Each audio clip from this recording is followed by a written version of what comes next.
Kerala state ASHA workers federation സംസ്ഥാന general council യോഗം പള്ളിക്കര ബേക്കൽ ബീച്ചിൽ നടന്നു. ആശാ വർക്കർമാരെ സ്ഥിരം ജീവനക്കാരായി അംഗീകരിക്കണമെന്ന് കൗൺസിൽ കേന്ദ്ര സർക്കാരിനോട് ആവശ്യപ്പെട്ടു. This news sponsored by Forever for everyone. Shobhika Weddings, Big Mall, Kanjangad, Kozhikode, Koilandi and Kutyadi. ASHA വർക്കർമാരെ സ്ഥിരം ജീവനക്കാരാക്കി സാമൂഹ്യ സുരക്ഷ ഉറപ്പുവരുത്തണമെന്ന് ആശാ വർക്കേഴ്സ് ഫെഡറേഷൻ സംസ്ഥാന കൗൺസിൽ കേന്ദ്ര സർക്കാരിനോട് ആവശ്യപ്പെട്ടു. സംസ്ഥാന സർക്കാർ നൽകുന്ന ഹോണറേറിയം 15,000 രൂപയായി ഉയർത്തുക, ജോലിയിൽ നിന്ന് പിരിയുമ്പോൾ 5 ലക്ഷം രൂപയും മാസം 5,000 രൂപ പെൻഷനും, വിരമിക്കാനുള്ള പ്രായപരിധി 65 വയസ്സുമാക്കണമെന്നും കൗൺസിൽ യോഗം ആവശ്യപ്പെട്ടു.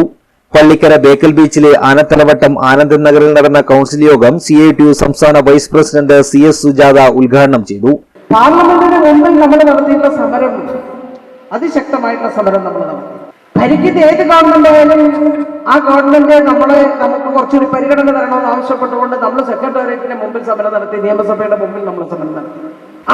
നമ്മൾ നടത്തിയിട്ടുള്ള സമരങ്ങളുടെ കൂടി ഫലമായിട്ടാണ് നമുക്ക് എങ്ങനെയെങ്കിലും മുന്നോട്ട് പോകാൻ കഴിയുന്നത്. പക്ഷെ പ്രിയപ്പെട്ടവരെ, നമ്മുടെ ഗവൺമെന്റ് മറക്കില്ല. കേന്ദ്രം കേരളത്തോട് കാണിക്കുന്ന അങ്ങേയറ്റത്തെ അനീതി, ആ അനീതിക്കിടയിലും ചെയ്യാവുന്ന പരമാവധി സഹായം നമ്മുടെ ഗവൺമെന്റ് നമുക്ക് നൽകുന്നുണ്ട്. നമുക്കറിയാം, വളരെ ശക്തമായിട്ടുള്ള പോരാട്ടം നമ്മൾ നടത്തിയാണ് കഴിഞ്ഞ ഒരു ചെറിയ വർധന നമുക്ക് വരുത്തിയത്. നേരത്തെ പ്രഖ്യാപിച്ച പണം നമുക്ക് കിട്ടാതെ വന്നപ്പോൾ നമ്മൾ നടത്തിയുള്ള ഇടപെടലിൽ അതിൽ കൃത്യമായി അതിന്റെ ഫോളോ അപ്പ് നടത്തിയ ഒരാളായതുകൊണ്ട് എനിക്കത് കൃത്യമായിട്ട് അറിയാം. നമ്മുടെ ഗവൺമെന്റ് നമ്മളെ പരിഗണിക്കാൻ തയ്യാറായി. ഫെഡറേഷൻ സംസ്ഥാന പ്രസിഡന്റ് MP പ്രഭാവതി അധ്യക്ഷയായി. സംസ്ഥാന general secretary PV Prema report അവതരിപ്പിച്ചു. Sabu Abraham, VV Prasannakumari, K Manikandan, Rajani Mohanan, Madhu Muthiyakkal, A Madhavan, Kattadi Kumaran, K Raveendran, E Manoj Kumar തുടങ്ങിയവർ സംസാരിച്ചു.